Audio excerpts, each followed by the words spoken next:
नमस्कार। आज हम 3 जुलाई 2025 के भारतीय शेयर बाजार पर बात कर रहे हैं। हमारा स्रोत है आज का बाजार विश्लेषण और आउटलुक। तो दिन की शुरुआत तो ठीक ठाक हुई थी, अच्छी ही कहेंगे, लेकिन बंद होते होते बाजार फिसल गया। बिल्कुल। निफ्टी 50 देखें तो करीब 25,405 पर बंद हुआ, मतलब कोई 0.19% नीचे, और सेंसेक्स भी 83,239 के पास, लगभग 0.20% नीचे। तो चलिए समझते हैं कि ये उतार चढ़ाव क्यों आया। बिल्कुल। देखिए, सुबह जो तेजी थी ना, उसके पीछे कुछ ठोस वजहें थीं। ग्लोबल संकेत काफी अच्छे थे। एक तो वो अमेरिका वियतनाम ट्रेड डील की खबर आई, हाँ, वो सुना मैंने। और साथ ही अमेरिका भारत के बीच जो ट्रेड बातचीत चल रही है उसको लेकर भी उम्मीदें बढ़ी। तो इसका असर एशियाई बाजारों पर और फिर हमारे बाजार पर भी सुबह देखने को मिला। अच्छा, और इसमें रुपए की मजबूती का भी हाथ रहा होगा शायद। रुपया डॉलर के मुकाबले मैंने देखा 85.3 से 85.55 के बीच मजबूत हुआ था। सही कहा, बिल्कुल। रुपए की मजबूती के पीछे असल में दो मुख्य कारण थे।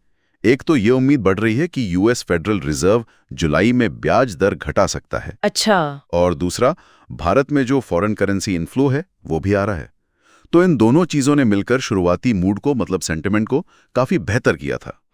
तो ये तो हुई सुबह की कहानी, अच्छी शुरुआत हुई।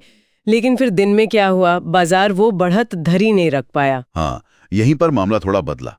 हुआ ये कि बाजार में ना सेक्टर रोटेशन बहुत साफ दिखा। सेक्टर रोटेशन मतलब निवेशकों ने कुछ सेक्टर से पैसा निकाला और दूसरे सेक्टर्स में लगाया, जैसे auto, media, pharma, consumer durables और ऑयल एंड गैस। ये सेक्टर्स तो हरे निशान में बंद हुए।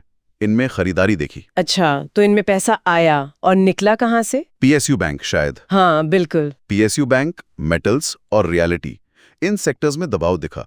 यहाँ मुनाफा वसूली ज्यादा हावी रही। ये मुनाफा वसूली क्यों? मतलब क्या ये स्टॉक्स बहुत बढ़ गए थे? जी, खासकर पीएसयू बैंक और मेटल्स, पिछले कुछ टाइम में इनमें अच्छी तेजी आई थी। तो शायद निवेशक अब ऊंचे लेवल पर थोड़ा प्रॉफिट बुक कर रहे हैं। जैसे पीएनबी का शेयर आज करीब 2.5% नीचे था। एसबीआई पर भी दबाव था। तो एक तरह से ऊंचे स्तरों पर थोड़ी प्रॉफिट बुकिंग हुई। हाँ, ऐसा ही लगता है। जब तक कोई नया बड़ा पॉजिटिव ट्रिगर ना दिखे तब तक शायद ये जारी रहे। ये दिलचस्प है।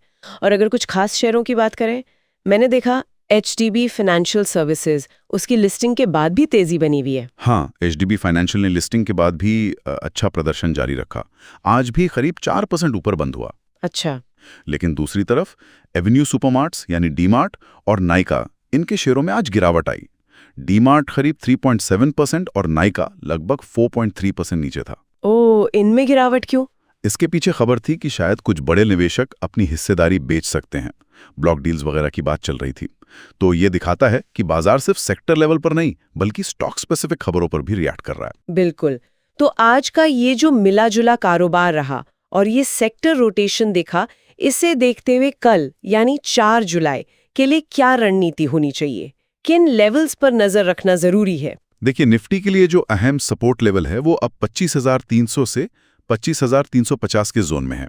ये काफी महत्वपूर्ण है। 25,300-350। हाँ, जब तक बाजार इसके ऊपर बना रहता है तब तक आउटलुक स्थिर माना जा सकता है। मतलब बहुत ज्यादा घबराने की बात नहीं है, पर हाँ, थोड़ी सावधानी तो रखनी होगी। और अगर बाजार ऊपर जाता है तो रुकावट कहाँ मिल सकती है? ऊपर की तरफ 25,500 से 25,600 का जो जोन है वो एक रेजिस्टेंस का काम करेगा। अगर बाजार इसे पार कर लेता है तो फिर से एक अच्छी रैली की उम्मीद कर सकते हैं। ठीक है। और कल कुछ अहम इवेंट्स भी हैं शायद? अमेरिका का डेटा? जी हाँ, कल अमेरिका से नॉन फार्म पेरोल का डेटा आना है। वो बहुत जरूरी होगा। हाँ, वो डेटा तो हमेशा अहम होता है। ये क्यों इतना महत्वपूर्ण होता है हमारे बाजार के लिए? थोड़ा समझाएंगे? जरूर। देखिए, ये नॉन फार्म पेरोल डेटा दिखाता है कि अमेरिका में एग्रीकल्चर सेक्टर को छोड़कर कितनी नई नौकरियां बनी। ये अमेरिकी इकोनॉमी की सेहत का एक बहुत बड़ा इंडिकेटर है। अच्छा। अगर डेटा मजबूत आता है तो मतलब इकोनॉमी अच्छी चल रही है। तब शायद फेडरल रिजर्व ब्याज दरें घटाने में जल्दबाजी न करे। लेकिन अगर डेटा कमजोर आता है तो फिर रेट कट की उम्मीदें बढ़ जाती हैं। और फेड के फैसले का असर फिर डॉलर और ग्लोबल सेंटिमेंट पर पड़ता है। बिल्कुल। और उसका सीधा असर हमारे बाजार पर भी दिखता है। इसके अलावा वो जो अमेरिका भारत ट्रेड वार्ता है उस पर भी नजर रखनी होगी कि उसमें क्या प्रगति होती है। समझ गए।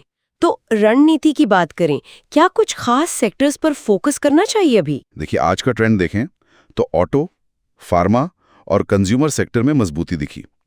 तो अगर इनमें कोई गिरावट आती है तो उसे शायद खरीदारी के मौके की तरह देखा जा सकता है। ये सेक्टर्स थोड़े डिफेंसिव भी माने जाते हैं। और किनसे दूर रहना बेहतर है? फिलहाल पीएसयू बैंकों से शायद थोड़ा दूर रहना बेहतर हो सकता है, जब तक ये मुनाफा वसूली का दौर थम ना जाए।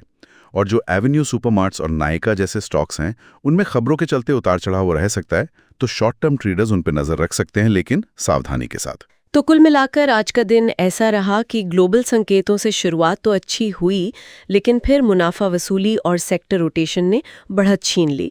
पर अच्छी बात यह है कि 25,300 का वो अहम सपोर्ट लेवल अभी भी बना हुआ है। बिल्कुल सही, वो लेवल होल्ड करना जरूरी है। और अंत में एक सोचने वाली बात, आज हमने देखा कि ग्लोबल फैक्टर और सेक्टर रोटेशन बाजार को चला रहे थे। हाँ, लेकिन आने वाले हफ्तों में डोमेस्टिक फैक्टर, जैसे मॉनसून कैसा रहता है या कंपनियों के जो तिमाही नतीजे आने शुरू होंगे, वो फिर से ज्यादा महत्वपूर्ण हो सकते हैं। और अगर ऐसा होगा तो उसके शुरुआती संकेत क्या होंगे जिन पर हमें नजर रखनी चाहिए? ये एक विचार करने वाला प्रश्न है।